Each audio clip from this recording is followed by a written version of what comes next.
خير من قد أرسل وخير من هزم قامت العلا. السلام عليكم ورحمة الله تعالى وبركاته. وعليكم السلام ورحمة الله وبركاته.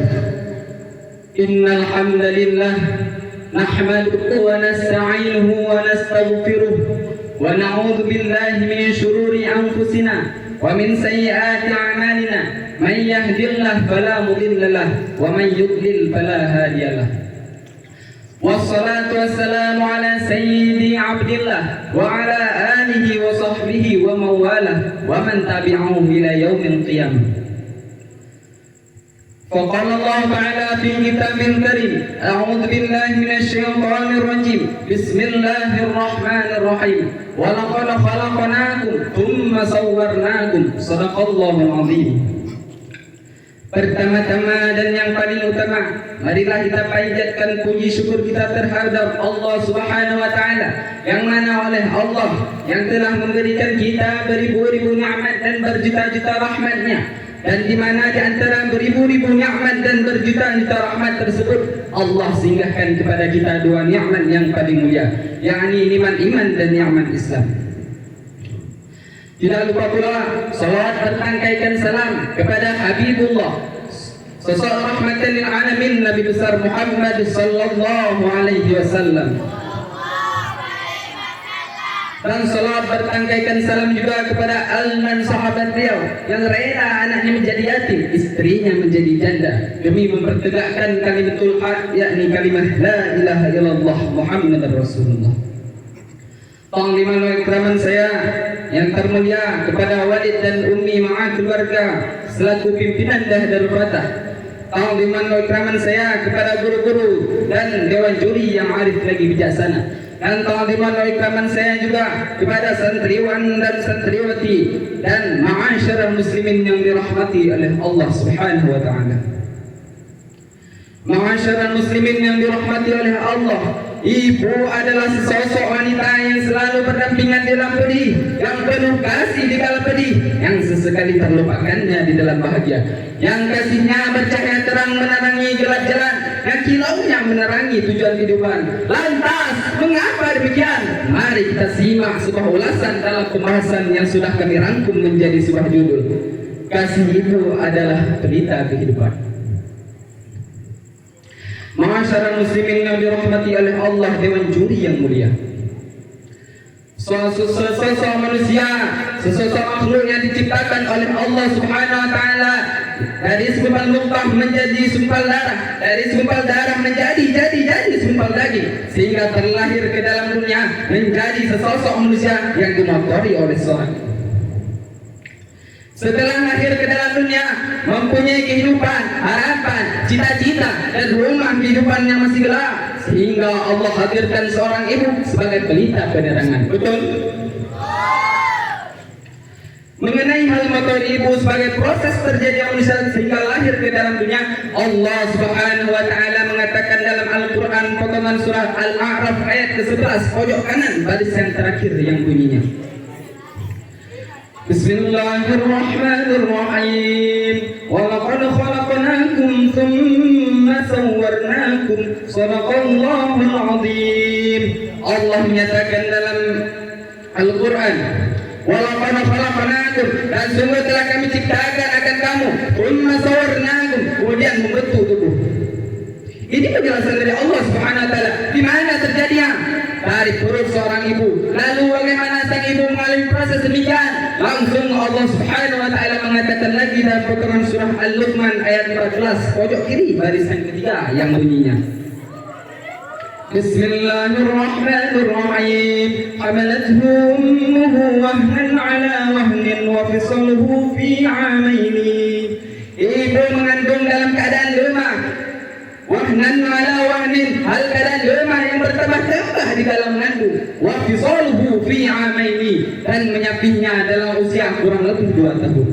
Kepedihan, keresahan ini dalam jangka kurang lebih 2 tahun lamanya sang ibu mengalaminya. Bagaimana rasa saudara? Sungguh sangat menyedihkan. Akan tetapi setelah lahir sang buah hati ke dalam dunia, seraya merengek-rengek menangis, ibu yang kepedihannya pukul tulang pada badan terkoyak berdarah. Tersenyum manis melihat sang buati hadir ke dalam dunia. Ini realitanya saudara.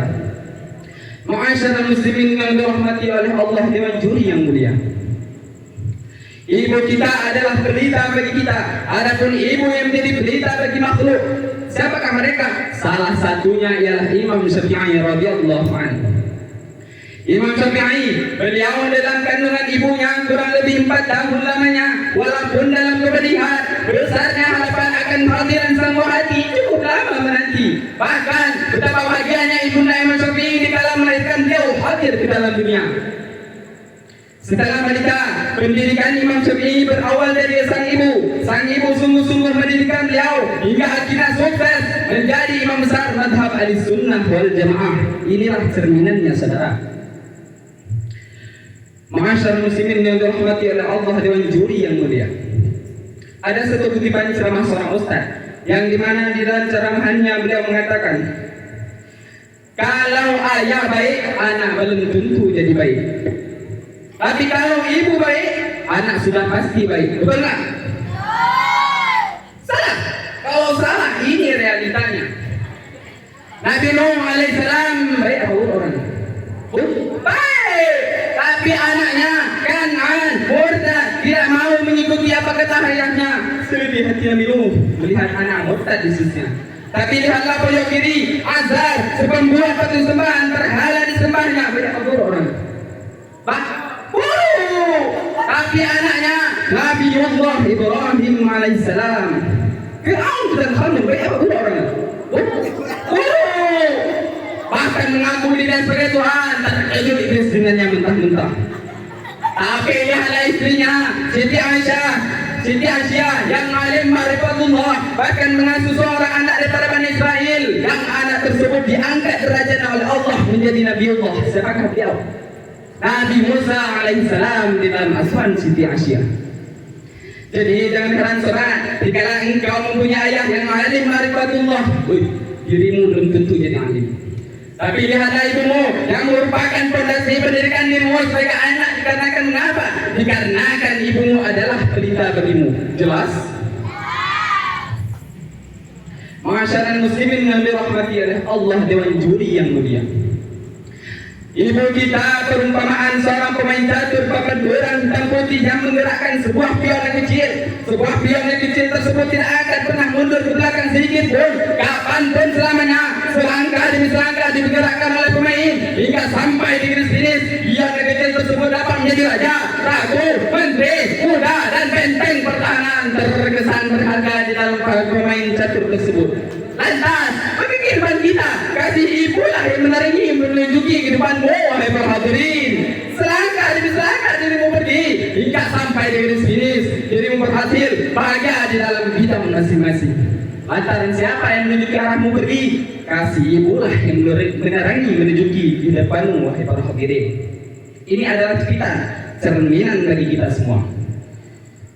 Pernah satu sahabat datang pada saya dan berkata, saya sudah tidak mempunyai lagi ibu. Apakah saya bisa sukses seperti orang lain? Saya jawab, hai sobat, doakanlah ibumu, Allahumma firlaha warhamha wa'afiha wa'fu anha. Datangilah kepadanya, minta ampunlah kepada Allah akan dosa-dosanya. Dikarenakan mengapa? Dikarenakan semasa masih beliau hidup penuh kasih yang luar biasa. Jadi jangan heran, beritamu belum padam, masih tetap percaya terang ibu yang mulia. Dikarenakan jati diri seorang ibu masih melekat erat pada jiwamu. Luruskan arah, tujuanmu, sampaikan tujuanmu. Jangan menyerah, jangan pesimis, tetaplah fokus sampai kita sukses. Amin amin ya rabbal alamin.